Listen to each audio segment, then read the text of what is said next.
Realty in the Edina, Minnesota office. And I am teaching a class today called Right Sizing Your Budget for Lean Times. I developed this class last year and I taught it at my market center last fall.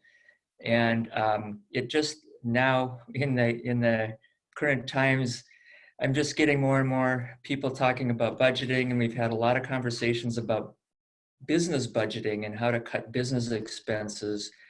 But I think there can be an equally important conversation for cutting personal expenses. And so I've taken the class that I taught last fall, and I've added a few things to it today to kind of address the things that are happening right now in our current time, to maybe even up the ante a little bit. And so hopefully this will be good information. I'll kind of run through it pretty quickly because I have a lot to share. And I've got a screen that I'll share in just a second here. But so, you know, why am I teaching this? You know, why is a realtor teaching classes on budgeting? And just a little bit about how this all came about for me is I grew up on a farm near a small town, and my dad was a farmer, and there always seemed to be discussions about money, and specifically money scarcity. We never really starved or anything. We weren't poor, but it just always seemed like my dad was pinching pennies and he was tracking his money. And you know, he's the kind of guy that on our family road trips out to Wyoming every summer, he would, when we needed gas, instead of just pulling off to the truck stop gas station right off the freeway, he'd go into town because he knew that gas might be a couple cents cheaper in town than out at the travel plaza. So, I mean, he really was a money scarcity type of a guy. And I've been struggling for the majority part of my adult life on how to change that in me. And so I found that it was kind of therapeutic to really do a lot of money research. I've read dozens of books and really have made it one of my passions outside of real estate. So what I'm sharing today are things that I've personally done and personally learned in my journey of money management and money, I guess, money, whatever mindset, if you will. And, you know, some of these things you'll probably hear and they'll be, oh, I do that already. This is obvious, you know, and then there'll be other things that might be a light bulb moment for you. I had a couple things that I'm sharing with you today that were really big game changers for me in terms of how I manage my money. And so I want to share them with you today. And in hopes that maybe if we have time at the end of this, if you have some ideas, I'm learning all the time. I'm learning as I go. So lots of times people come to me with good ideas or ways to modify something that I've told them. So it's a continuous learning process for me. That all being said, let me pull up my screen here and we'll see if I can get into my slideshow.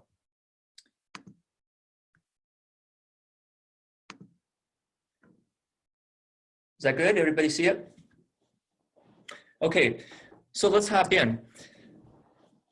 There are a lot of ways that we can waste money. And the first two slides I'm going to show you are things that I took from a magazine that I read. We're talking about top 10 money wasters. And this one talks about the top 10 money wasters people are willing to reduce. You know, they acknowledge that maybe they eat out too much, they consume too much alcohol, they've got credit card interest that they know is not a good thing. They're willing to look at these things and figure out a way to maybe reduce the amount of cigarettes they smoke or lottery, you know, and gambling. And then there's also some things that people, they know they waste money on, but they just aren't willing to give it up. And the one thing that really kind of, you know, tops the list is uneaten and expired food. I'm going to cover a few things with regards to food and groceries that for me, they're more recent game changers for me and how I manage that part of my budget. But uneaten and expired food and grocery items certainly top the list. And even going down to things like bottled water. So what I'm intending to teach and have you learn today are, number one, how to assess your personal budget. And then secondarily, in the most amount of time we'll talk about is how to plug some of those cash leaks that you currently have in your budget that you may not even know that you have.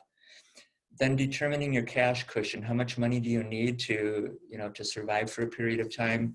And then I'm going to finish it off with some bonus advice, just some things that I've been studying and watching today as we work through this, this both economic and health issue that we're trying to deal with that seems to change every day. Of course, I have to tell you that I'm not an accountant. I'm not a financial planner. I'm not a tax expert. I'm not an insurance agent. Like I said earlier, all these things that I'm going to teach you today are things that I learned just by doing. There's really nothing here that I researched on Google and I'm just regurgitating it here. These are actually experiences that I've had. So I would recommend to take what I have to say, pull out the stuff that makes sense for you and your family, and the things that you're already doing, hallelujah, that's great. And things that you would like to take and maybe kind of modify to fit your own plan, that's cool too. So I asked this question when I taught my class at the Edina Market Center last November. I just said, raise of hands, how many of you currently have a personal budget? And there were about 25 people in the room. And I think 2 or 3 people raised their hands. And I thought, to me, having a budget is just second nature. I'm on a DISC assessment. I'm a high S and a high C. So I'm really focused on numbers and tracking and all that stuff. But I was a little surprised to see that among the group of agents that we had in that room, just really 1 or 2 or 3 people raised their hand. So the first thing I would recommend is if you don't track your expenses, and I know budget is kind of an intimidating word to people, I would say go back. If you don't feel like you have a great handle on the outflow of money in your personal budget, I would just go back and print the last 3 months bank statements and print the last 3 months credit card statements, whatever you use to buy your stuff for personal. If you have a personal credit card or debit card, go back and really print out the last 3 months of it, and that'll give yourself some sort of a foundation or a basis to know, is this a reasonable amount I'm spending? Is it not? And then you're also going to be able to determine more easily where you might be able to shave off some dollars.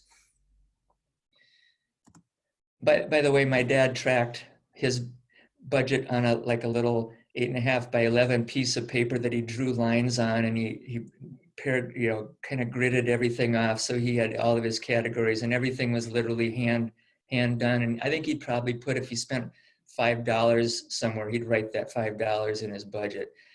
And so I guess it was some good modeling for me. I use Excel spreadsheets, and I know a lot of people use different things to track their budget, but for me, Excel works. So the first category that I'll just cover briefly, and there's not a whole lot you can do with utilities, other than to say that if you don't do this already, consider doing the monthly budget plan for your gas and electric, both Centerpoint and Excel, depending on where you live. They will do a monthly budget. So where I learned this was when I first owned my first home in Richfield, 1950s home with poor insulation, and we moved in December. And I got my gas bill for January, and I think it was something like $350, and I almost fainted because it was such a shock to me. So I called the gas company and quickly found out that they could level off that number for me by just charging me a certain amount each month. And so right now, it might be $60 a month that I pay every single month for my gas. I don't do it with electric, but I think you can do that as well. And that way, at least you can level out the expenditures and kind of know what you're working with on a monthly basis. Garbage, garbage is one of those things, like a lot of things I'm going to cover here, it just kind of creeps up over time. You'll get into a year's contract, and then next year it might be, an extra $20 a quarter, $30 a quarter. I always just call the garbage company once a year and just say, hey, what's going on here? I might, choose to switch garbage companies. What do you have that we can reduce, or what kind of specials do you have? Just ask them what the specials are. So I cut out the leaf service, not bag pickup, but the big bin that they leave where you put your grass clippings in. Save like $25 a quarter. Not much, but it's worth a phone call. One of the big areas of things, and this is probably the TV, cable, internet, and all of this. These are things that people they know that they might want to cut this or should cut some of this, but it's just so important that I don't know of anybody that would go with internet or, connectivity to TV and such in their home. So instead of just saying cut this out, let's just talk about how to manage it. The big three players in our market right now are Dish, DirecTV, and Xfinity. I have personally used Xfinity for the length that I've been a internet user and a homeowner, and so we've always had the internet and the bundle package with the basic cable. I was paying about $175 a month for that package at my house. And I know that DirecTV bundles with CenturyLink, and there's some other ways that these are all packaged together. But last fall, I decided to cut the cable. And the reason, it's just really out of frustration. The Xfinity is another one of those companies that every year your bill just seems to creep up.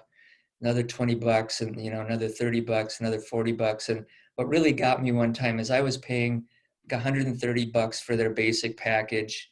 And I went to this trade show, and they have these people at their trade show at Xfinity booth and say, "Hey, what are you paying for your internet right now?" And, "Oh, we've got this special going on for $99. Like, what? I'm paying $130 for the same thing. "Oh, yeah, I can switch it over for you." So it just frustrated me so much. I said, I'm done with it. And I decided to cut the cable late last year, and I switched to Hulu.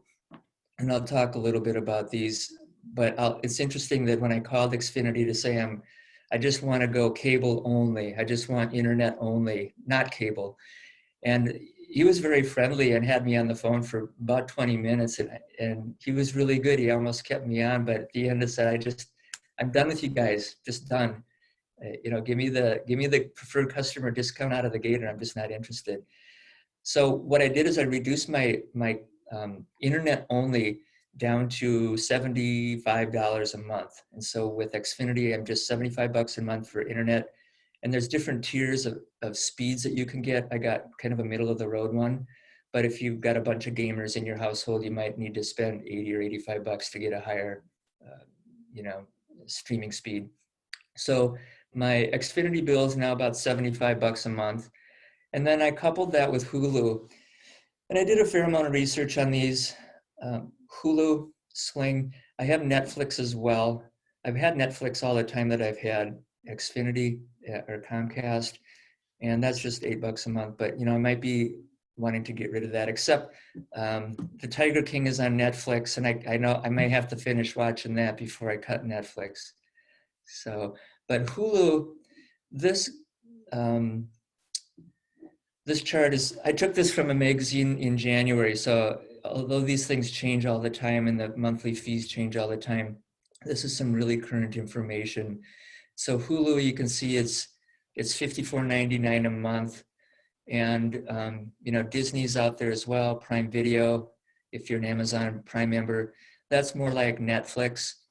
Fubo is for sports fans. YouTube TV is another one that I think people are trying, and that's about $50 a month. And then Sling TV is $45 a month. Those are kind of the players in this sandbox right now. But I like Hulu. I like it because it streams on all my devices, and just it works. The next thing to take a look at is all the different subscriptions you have for apps, podcasts, streaming services, and just take a look and see what you're paying for. And somebody gave me some great advice, and I've heard it a couple times now, is they just change, they either call their bank or their credit card provider, and they have them issue a new credit card number. So basically they close out their old number, issue a brand new one. And then in short order, you get to see which things come in recurring monthly payments that you may not be aware that you're paying for. So, if you're subscribing to something, you're going to get an email or a text from this company and say, hey, we need updated credit card information for you. And at that point, you can decide whether or not you want to keep on with that service. You don't want to pay 6 months a month for your $6 for your Pandora or your iHeartRadio, or do you not?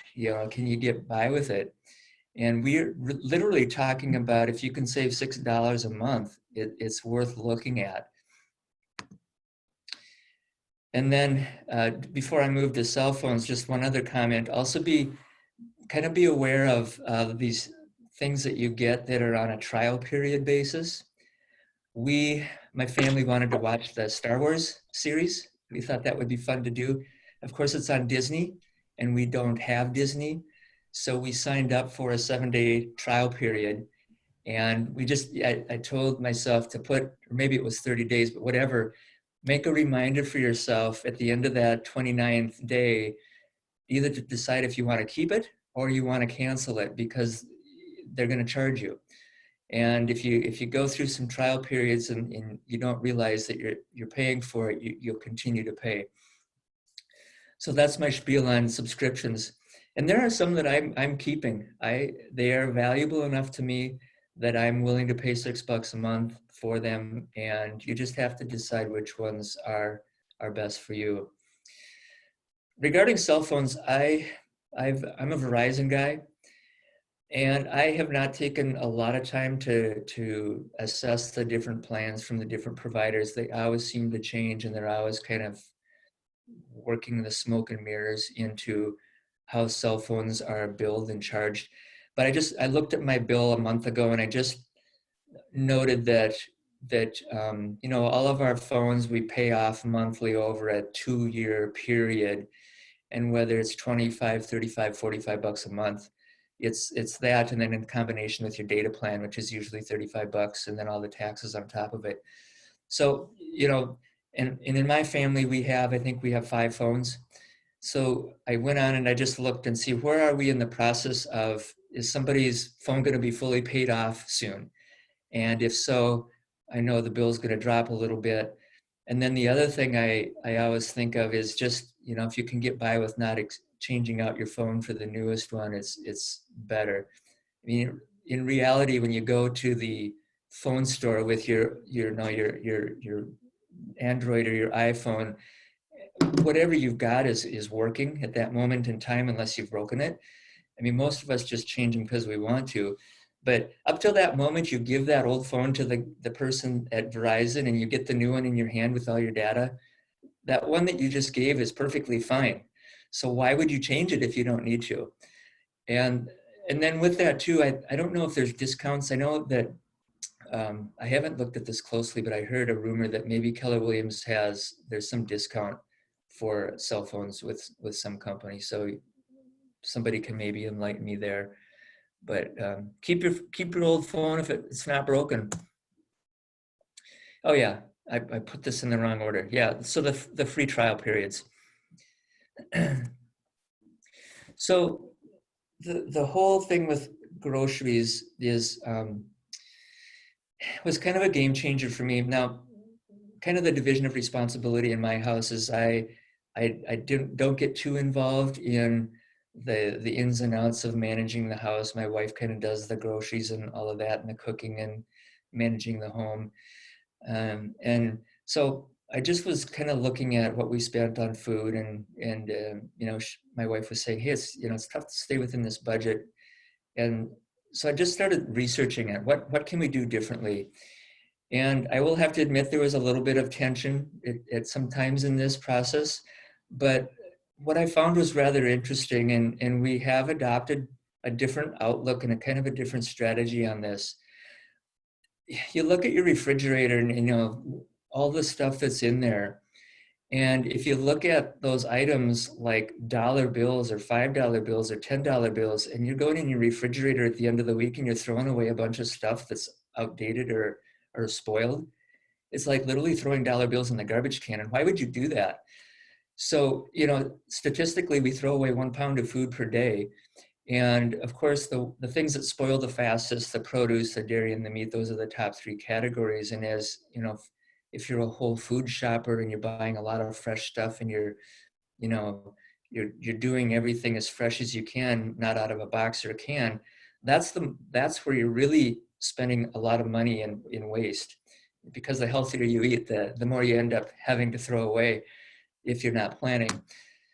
So I went to, my high S, high C disc mindset, and I thought, okay, how can we put some systems in place to this? And I know that right now, I think we're all kind of forced to do the food delivery. At least most of us are aware of Shipt and Instacart. Shipt is where Target operates right now, at least as of the last I checked.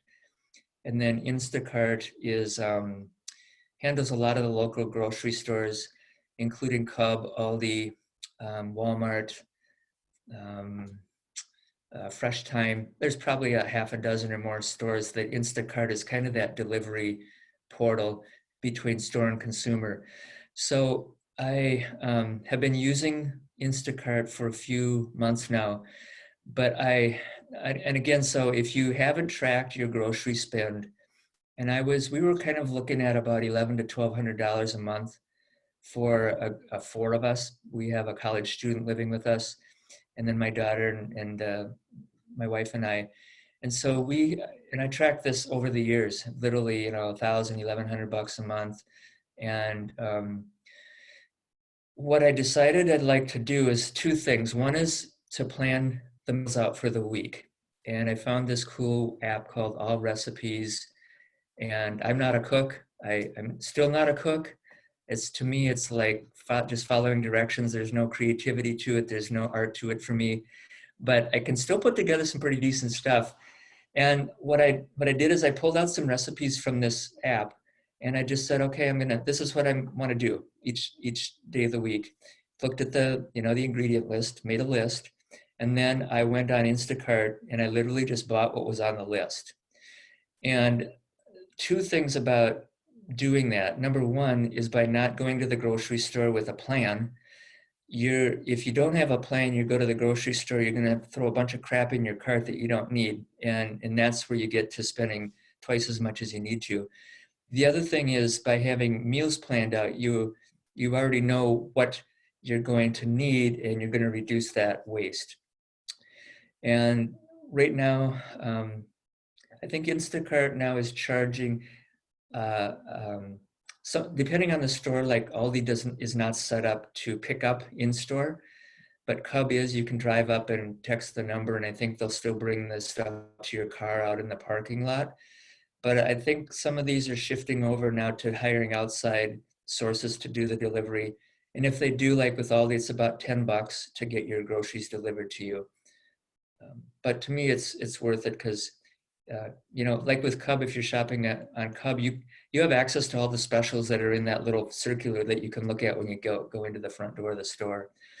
Bottom line with this, so we reduced our monthly grocery spend from about $1,100 down to under $500. It was that dramatic for our family. So that was a complete game changer for me.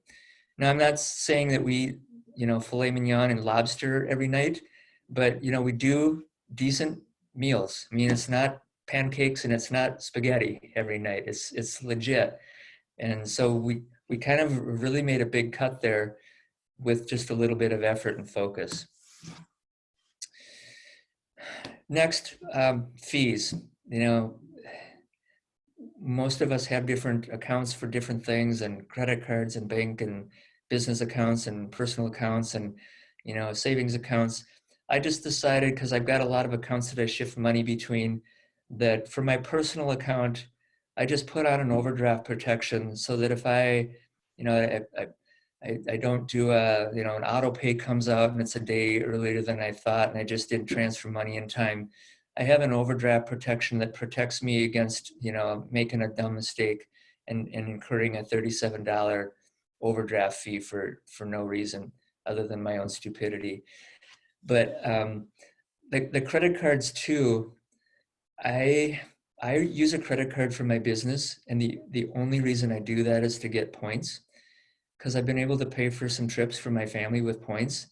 But I will say this, that if you if you carry a balance on your credit card, I would not even use it. Cut it up, pay it off, cut it up, and throw it away and never use it again. Because if you're carrying a balance, any points that you get for travel are way negated by the amount of interest that you're going to get charged, 20, 25% interest on a credit card. It's the most expensive money that you can use. And there's other ways to use money that's much cheaper than that. So really don't carry a balance. If you do, just get rid of it, cut up your card, and don't use it again, especially the times that we might be going into here in the short term. And then always just monitor what your credit card fee is, what's the annual fee, and decide if you just want to keep paying that or not. Sometimes it's worth it. Another thing that was kind of a game changer for me was that the whole health insurance, health plan, medical coverage game. And for those of us that are the independent contractors, 1099 folks that don't have spouses that have salary jobs that work for a company that have the health care already provided for them. I never had that.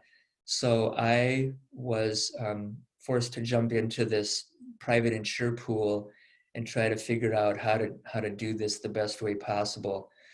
So the PPOs, or the preferred provider organizations, when I first became a realtor, I just joined on with Blue Cross and Blue Shield.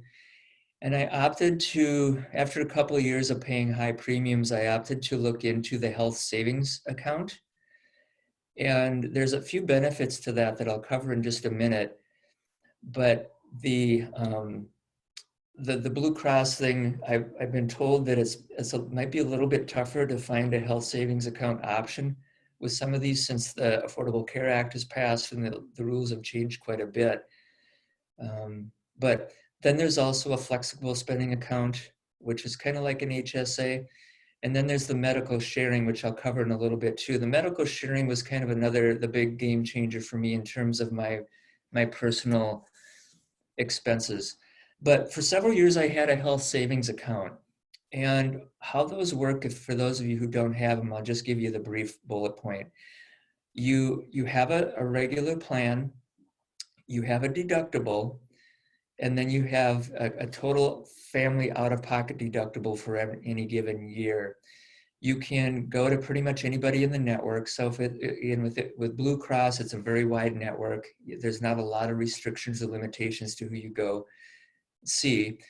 But your deductibles are going to be, maybe $1,500 per person a year, up to maybe $4,000 per person a year.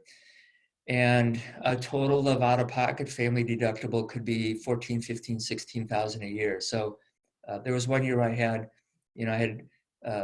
cancer treatment and surgery, and that was an expensive year because I covered my whole 14,000 deductible had to come out that year. So there, obviously there's risks to that, but the great thing about a health savings account is this: you can put money into this account each year. And I kind of got ahead of myself here, but let me just hear health savings contribution. So every year, if you're a solo person, you can put $3,500 a year into your HSA, or if you're a family, you can put $7,100 a year. That goes literally into an account. It's a bank account, but it's also an account that has the ability to invest in the market. So mutual funds, stocks, index funds, and the like. And that $7,100 goes in before tax. So you're not paying taxes on it as you put it in. And then when you take it out to spend it on medical expenses, you're not taxed on it on the outflow either. So literally it's money you put in tax-free, you use tax-free. And just that in and of itself is huge, because it's $7,000 a year that you can put in.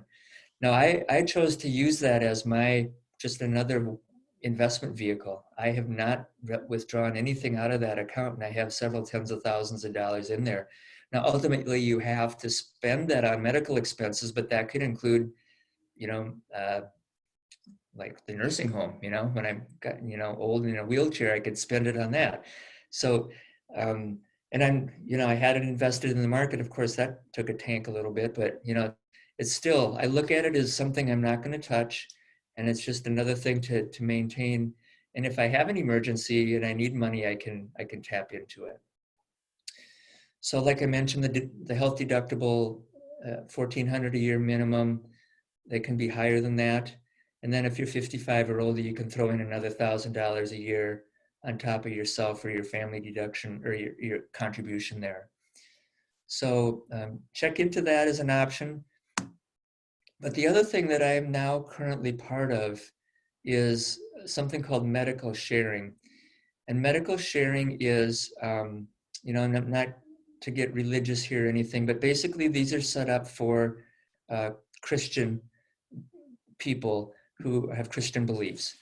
And how this all came about was in the Affordable Care Act. When it was passed, there was this little thing in there that groups of people opposed to. We don't want to pay for abortions with our medical premiums. And so under that plan, there was carved out this little bit of things for people who had objections to these things on moral grounds. And the concept, it's called medical sharing. Now, the 6 companies here that I bullet pointed, these were companies that have been in existence for decades. These were not just companies that sprung up as a result of the Affordable Care Act being passed. These were companies that have been around for a long time. They have tens of thousands of members, maybe even hundreds of thousands of members in them. But it's kind of a scale of being able to join these. And so the basic idea is this, that you are Christian or you uphold the values of a clean Christian lifestyle. Okay, so in other words, you're not a heavy smoker, you're not a heavy drinker, you're not a drug user, just kind of the things like that. And with some of these companies, there's really a lot of hoops to jump through. So for example, one of them, you have to get a statement from your pastor saying that you attend your church 3 out of 4 weeks of the month. You have to share your testimony. There's some high level criteria that you have to pass to be part of some of these. The one that I found to be a little bit less restrictive and still with the same basic concept is liberty. And that's the one that I joined. Now, I'll tell you some of the pros and cons of all these, but I can speak specifically to liberty. The great thing about liberty is, number one, we don't talk about premiums. We're not paying premiums. We're not paying deductibles. This is literally medical sharing. So in other words, we contribute a certain amount per month to the overall pool. And then if somebody in Ohio needs a heart surgery, that pool then will help with that one person in Ohio. Somebody in California needs something, then that whole pool of money is divvied up to people who need it at any given point in time. Now, that being said, we do pay a set amount per month. There's kind of a set that we pay. It's not, all volunteer. But, oh geez, let me go back here. So our monthly, for the 3 of us now, my wife and my daughter and I, we pay about $580 a month. And compared that to how we were looking at for our Blue Cross, and that was with the high deductible health savings account, we were paying about $850 a month. And that was after the governor reduced it by 25%. So before, when that all kind of shifted over into the ACA, we were paying about $1,250 a month. The governor stepped in, brought us down to about $850 a month. Now with the medical sharing, we're about $580 a month. Our out-of-pocket, what you would call a deductible, is $1,000 per year per person. And then if we had there's no like a maximum out-of-pocket. Now I'll tell you just the quick downside of this. Number one, when you go to a medical place and you show them this card, most of them have no clue what this is. Now it's beginning to be more commonly known, but most of them don't know what it is. Some of them now will want you to pay for your services up front, right at the time you do the service. The good thing with that is that they're going to tell you exactly for the thing that you're going into today, this is what you could pay. If you have to do another service on top of it, this is what you could pay. So in other words, they're kind of being transparent with what they're charging, which is good. But the other thing is with Liberty and all these other ones, when you submit your bills to them for reimbursement, they actually will negotiate on your behalf with the medical provider. So they'll cut that bill down into maybe 50% off or less. And kind of what the same thing happens with, the Blue Crosses, they negotiate. So it's just kind of an overview of the process, but if you might want to try these and just see if it's something that fits you personally. It obviously doesn't fit everybody. Next, I'll roll into homeowners insurance. And with all this stuff I'm telling you today, I'm just suggesting that you do this all once a year. This is not something that every month you should try to figure out where you can cut another $5 or change this or change that. Really, this is something I would advise just taking this whole thing and doing a once a year audit on it. And I did this last year with homeowners insurance. Now I have 2 rental properties in addition to the home that I own. With the home that I own, I bundle my auto and home, and I check that every year or two just to make sure that everything's on the up and up, and I get a couple of different bids, and it's pretty consistent. With one of my rental properties, I was paying just $1,700 a year. It doesn't sound crazy, but and I just thought that was kind of the going rate. It's a rental property, they pay more, whatever. So last year I had a friend of mine that works at State Farm give me a quote, and my bill went from $1,700 a year down to it's like $90 a month. What is that? Like under $1,000 a year, 980 some bucks a year, just because I made a phone call and just because I got another bid. And that's significant because in the case of that being a rental property, that affected my cash flow. And now I'm cash flowing extra, an extra $800 a year that I just didn't even know that I could based on making that phone call and getting that second type of an opinion. And but the important thing too is to just kind of make sure you're comparing apples to apples, because there's a lot of smoke and mirrors that the insurance companies can use with deductibles and the out of pocket and this and that. You want to just make sure that you put things side by side and compare everything, because it's not always the best idea to go with the cheapest, but you want to get the best value for what you're paying. And I just had I not known somebody that worked with State Farm, I probably wouldn't have even called them. I would have just called somebody at random or gone online. I also heard yesterday, I was on a call. I see Kevin, you're on this call. Todd Butzer talked about telling your clients, or even you, checking with Keller Covers. It's the insurance arm of Keller Williams, and somebody there was able to save a boatload of money with the same company that they were already with, but just through going through Keller Covers, they were able to do that. Right, Kevin? Yeah, that's right. Yeah, I tested it right away when I saw it, and I'm in a claim right now that I can't switch, but I think there's a good option there. Okay. Yeah, I wasn't aware of that, and so worth checking. I'm working with Keller Mortgage right now on refinancing one of my rental properties, and the rates are pretty crazy. She's just touching base with me once a week saying, hey, the rates are still too high, because I only bought the house a year ago and I got a pretty good rate on it. But I thought, well, hey, if I can do a little bit of a cash out and build up the war chest here to have access to cash and keep the payment the same, I was going to try to do it. But I'm working with that too. It might be worth checking for you or your clients as well. So what's your cash cushion? I like to keep 6 months worth of personal expenses locked away somewhere in a liquid form. So meaning saving CDs, just something that if you tap into it, you're not going to be charged a fee or an early withdrawal fee. And quite frankly, who wants to tap into their 401k right now. I'm just going to buckle in, close my eyes, and let it ride for the next few years.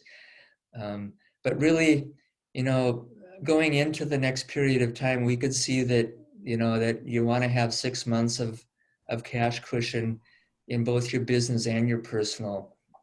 And if you don't, there's a couple things that I can talk about. And this is where I wanted to go to kind of finish out this conversation today. And if any of you have questions or thoughts, especially if you've had thoughts or things that you've done that work well that I should know about, I'd love to hear them. But as I was really preparing for this, and I gave this last week at my market center and for you guys today, is the things you want to do today is number one, and first and foremost, don't put your head in the sand with what's going on today. This thing, my coach tells me, oh yeah, we'll be, taking listings up again in May and everybody's going to be great. And then, Todd Butzer, Gary Keller, a lot of these people, they have different opinions of how long this is going to last. So get your head out of the sand and let's hit this head on right away. Look at what you've got. If you're not budgeting, go back and print out the last 3 months of your bills and look at what you're spending your money on. Get a baseline, put together a budget, and just get the discipline that you need to start tracking your personal expenses. And then, going into that cushion, assess your cash reserves and availability to cash. Now, I have, over the years, I've invested in different vehicles that allow me to access cash in different ways, and there's different costs to accessing that. And so when I talk about prioritizing your liquidity according to your cost of money, you're obviously the most expensive money that you can use is probably going to be your credit card. So at 20-25% interest, carrying a balance on your credit card, you're gonna go underwater pretty quickly on borrowing that money. The other thing, and these are some things I was working on last year before all this hit. I went ahead and did a home equity line of credit on my primary residence. And I refinanced my first mortgage, redid a HELOC, and I was able to have access to quite a bit of money if I need it. Now, I'm also realizing that those of us that were around in the 2008, 2010 time, those lines of credit got shut down pretty quickly. So I don't sleep like a baby every night, just assuming that that's going to be my stopgap if I need to tap into some resources. But for now, anyway, it's there, and at 6-7% interest, if I have to tap into that short term, that's a lot cheaper money than running a balance on a credit card. And then 15 years ago, I started a whole life policy, and it's a life insurance policy that acts as an investment vehicle.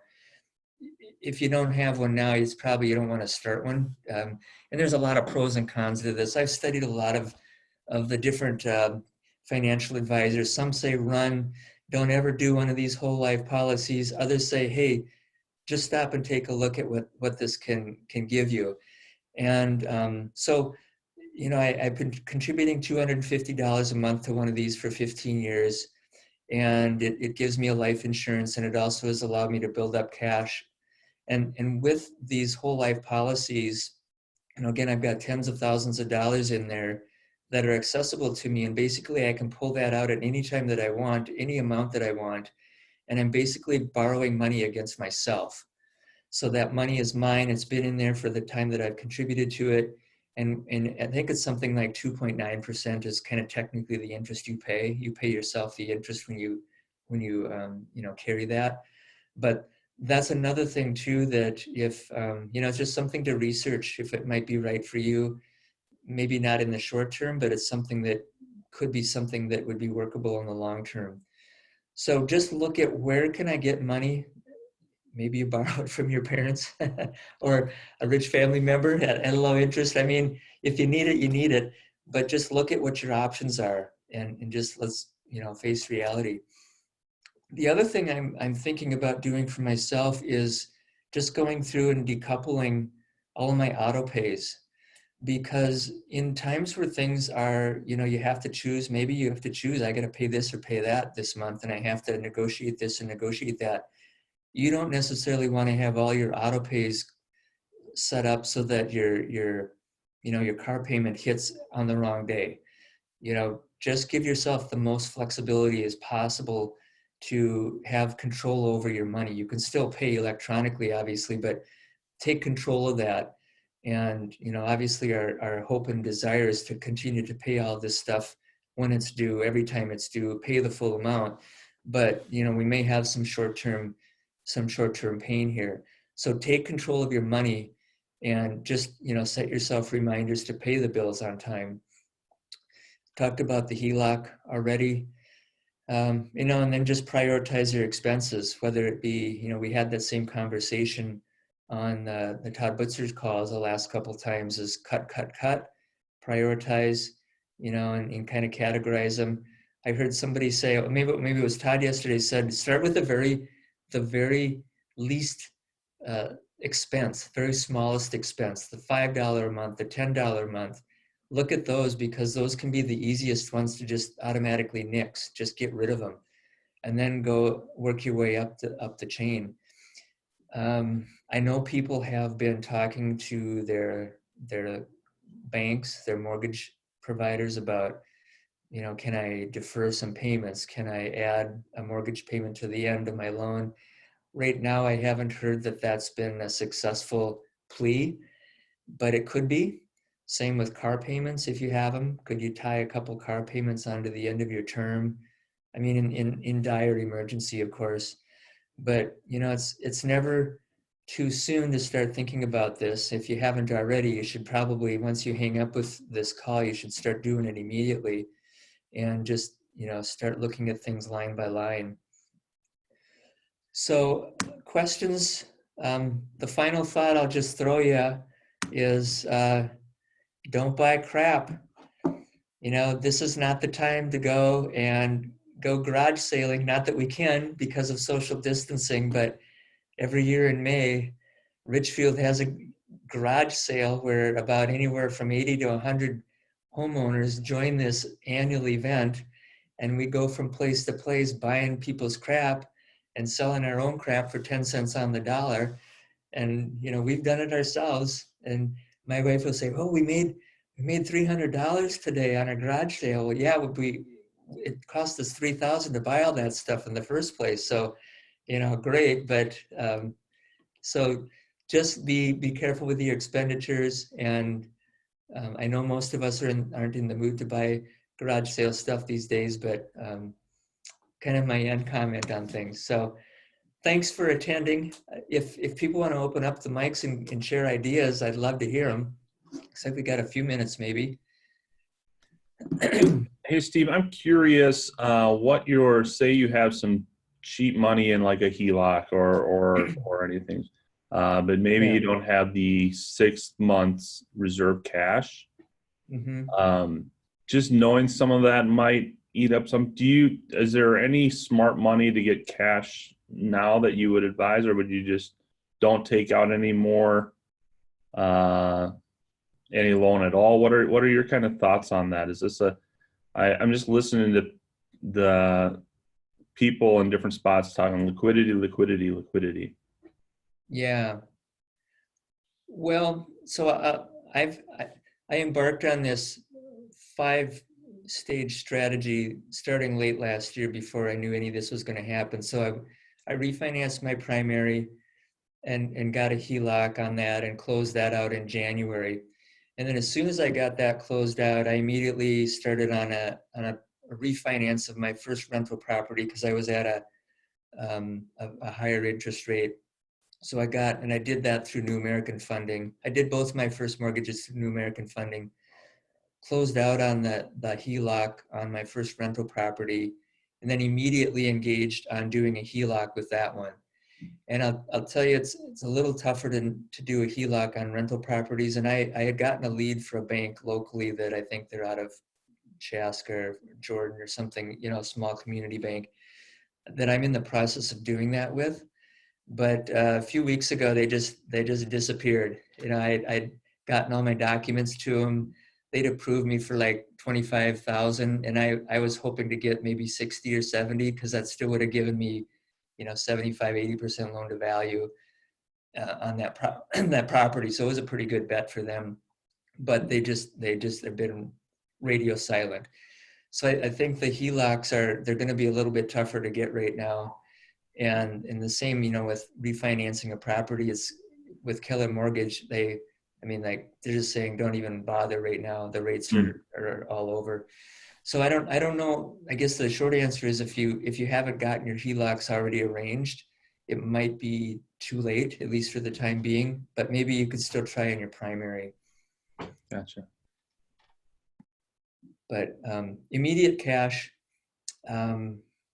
yeah, the things that I've saved personally in those different models. And, if I have medical bills that I have to pay, I might tap into that health savings account that, it's not, just something that I'll use for medical emergency. But I'm learning, I'm listening to a bunch of financial people speak now about how to do things, and I'm just trying to learn new things as I go. So, cool. All right. I appreciate you coming and attending and taking some time out of your day. This was great. Thanks. This was awesome content, and I'm so grateful that you put this together and took the time to share it with us. Thank you. Thank you so much. I've been recording it, and we'll share it with our office with your permission. In the Absolutely. chat, somebody asked if you would be willing to share your slides. Oh, sure. Yep, absolutely. I'll email them to you, Wendy. Perfect. Thank you very much. Perfect. Yeah, and we just keep learning. So let me know if you hear something new. I'm always looking for new ideas. Yeah, thank you, Steve. I have Yeah, a question for you, Steve, before you leave. yeah, go ahead. One sec. You have. Can't get on. One sec. Do you have yours? Ooh, What is it? what is it? What is it? It's our secret society. It looks like a silver thing. It's the special coin, what's it called? The challenge coin. That's what it is. Yeah. Good time. And what's the challenge? Well, this is something we got last year in Philadelphia at the Recharge. So Kevin and I we were Recharge buddies. Oh, that's great. That's impressive. You both got it. That's cool. That was super cool. Yeah. Well, thank